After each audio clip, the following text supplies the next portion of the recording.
Plaintiff Brandy Jekyll says within a year of dating the defendant, she became pregnant, but they broke up 5 months into the pregnancy. Brandy claims after their son was born, the defendant came to the hospital with another woman, took a picture of the baby, and left. She's suing her ex today for unpaid child support.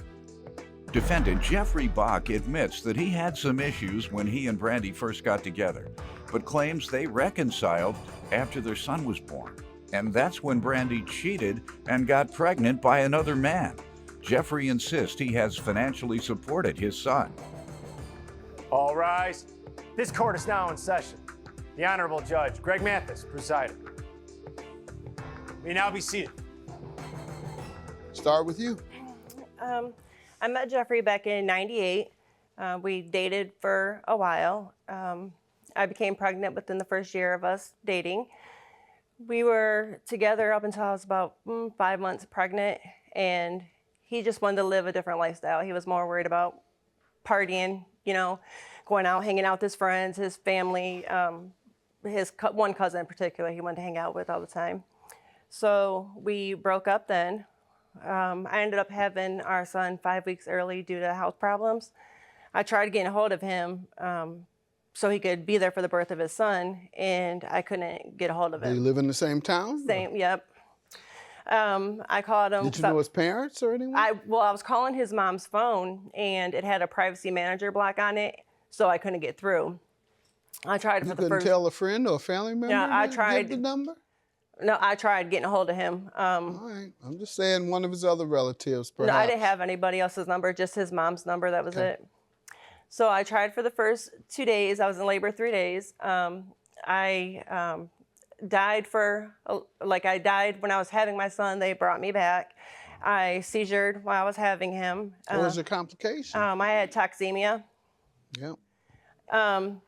When I had Isaiah, which is our son, he came up to the hospital with a different female, got a picture, and left the hospital.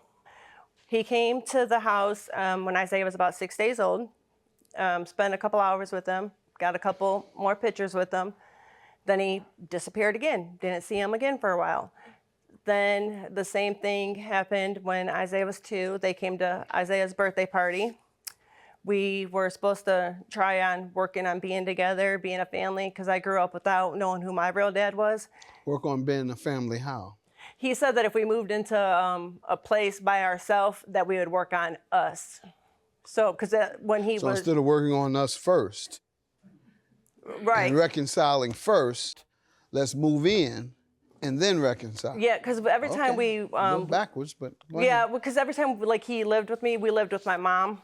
And my mom was kind of, I guess, getting fed up with the scene. So the only way to go about it was for me to leave out of the house because she wouldn't let him come back to the house after everything's done happened.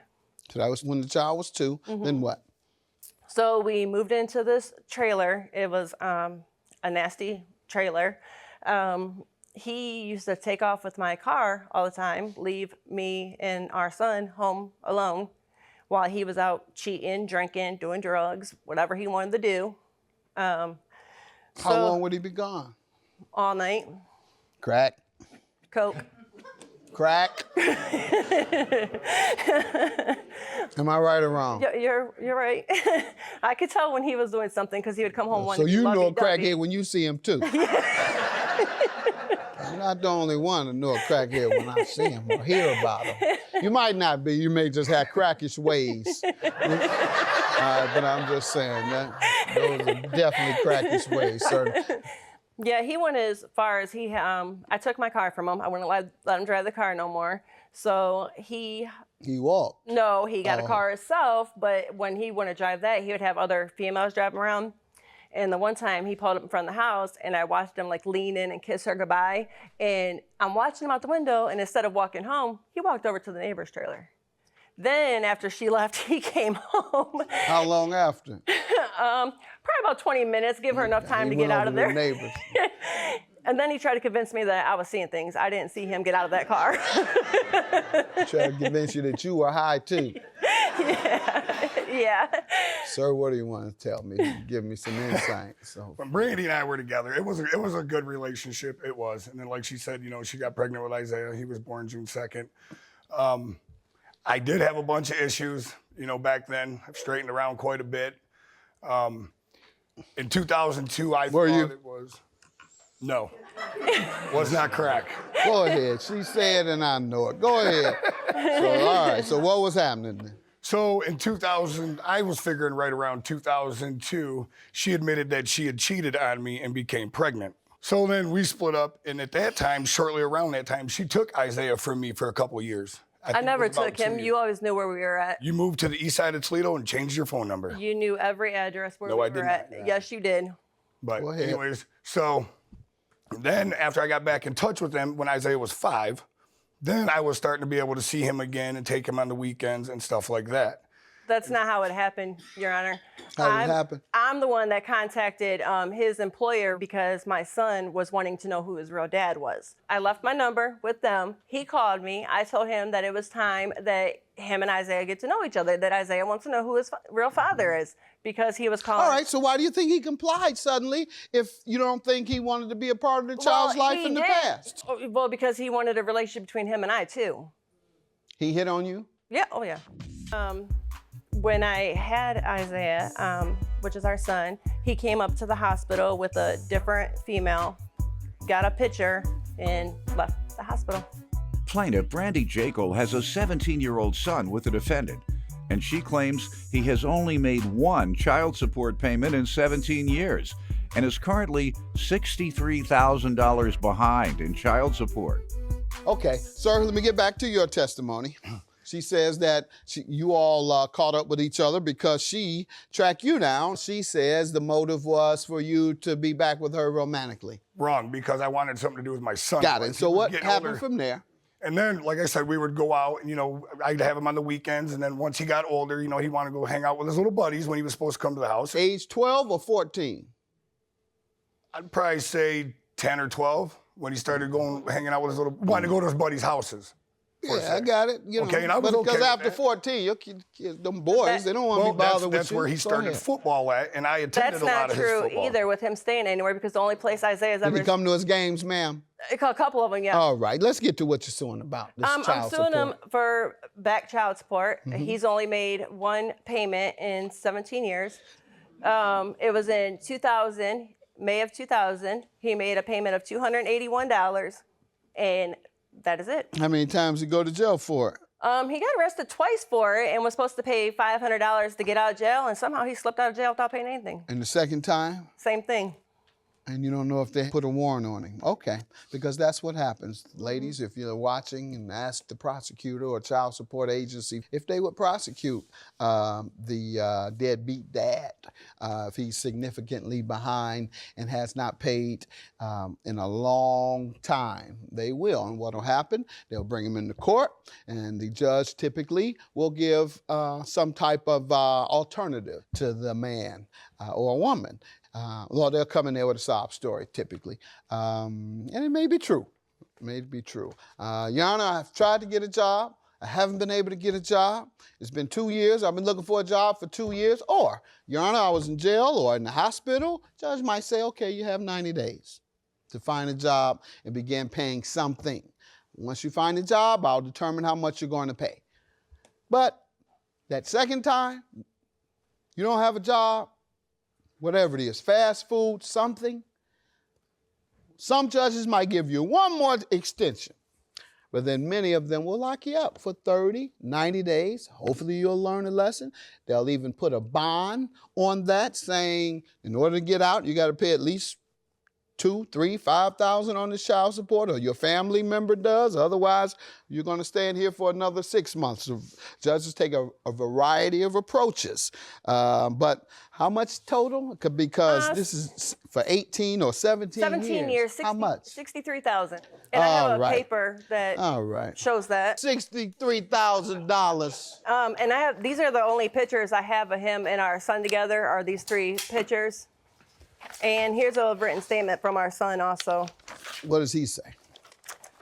He just pretty much tells you the same thing that I did, that his dad hasn't been there. How often would you see these sons, sir?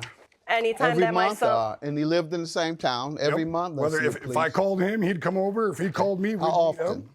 often? Monthly or? A couple times a month. You know, Is that true? he's to that it's age. anytime my son would drive to him. No. Well, I'm asking No, frequency. like once I a don't month. know about, pardon? But once a month if they see each So other. what are you talking about then, man? That's just now, If that's though. the best he could do, once a month. You act like the man hadn't been around for 17 years. He really Once a hasn't. month may not be enough emotionally, who knows? But you act as if this man hadn't been in the child's life for 17 years. He hadn't paid in 17 years, and that makes you a deadbeat. I hope you know that. You're a deadbeat dad, and why haven't you paid in 17 years, sir? I thought I was doing the right thing. Doing the right thing by not paying. That's a funny When it come to his school clothes, What? when it come to his school clothes, I know I did wrong by not going through the court system. I understand that. Okay, so you're saying you paid, but you didn't go through the I court, would help her and grab- she's get his- denying that she ever received I would anything. help her with school clothes, his school supplies, You helped with school clothes one Man, time. be quiet. and when he was in football, I paid for Let's him. average it out, sir. How much would you have paid each month over 17 years? Let's average it out. 100, 200, 300? Maybe $1,000. Oh.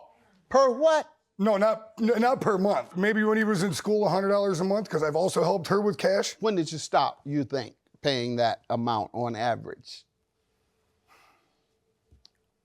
Year ago, 2 years 2 ago, years ago. 3 years ago. Why? I don't know. I don't have an answer. Okay, sir. So that really makes you a deadbeat. You don't even know I have an answer of why you haven't provided for your child. Now, if it was $100 a month, who knows? And that's what I warn young men about, and older men, or whatever the age might be, all the time, is you should go through the government for your payment so that you can get credit. Because if you're paying cash every month, that happens quite frequently. The woman gets mad with you, and she says, "I'm taking you and putting you on child support." I have helped her with cash. You have absolutely no evidence that you've done anything in all these years other than your word. When was the last time you communicated with child support? 2 years ago? He's only made one payment in 17 years. It was in 2000, May of 2000. He made a payment of $281. Plaintiff Brandy Jekyll has a 17-year-old son with the defendant, and she claims he has only made one child support payment in 17 years and is currently $63,000 behind in child support. When they told you you owed over $60,000, what did you say? They didn't give me an option to answer. They just told me this is what we want within 90 days. No, they do give you an option to answer. You can contest it to a child support agency staff member. It might take you 2 months to talk to somebody, or you may have to sit there for 2 days straight in the lobby. But nonetheless, somebody ultimately you'll be able to say, I have paid something. So I don't believe that. So I'll grant her judgment. The maximum we can give is $5,000. All right, good luck to you. He claims he's been involved in the son's life. You claim he hasn't. I don't know who is telling the truth. Good luck. I just want him to take care of our son, you know, be in his life more, not make my son make all the effort to him. He don't make all that. He does great with his daughter that he has with somebody else. And I mean, my son wrote a statement telling that he does all the driving to him, goes to see him. He's 17, he needs his dad. Besides, I'm not gonna sit here, you know, he has changed his life around a lot, and I give him credit for that. Not by what you said. But I just want him to be in my son's life. That's it. He's grown up to be a man. I wanted to be a part of his life for a long time. But then when you can't get a hold of nobody and they change their phone number, there's nothing you can do.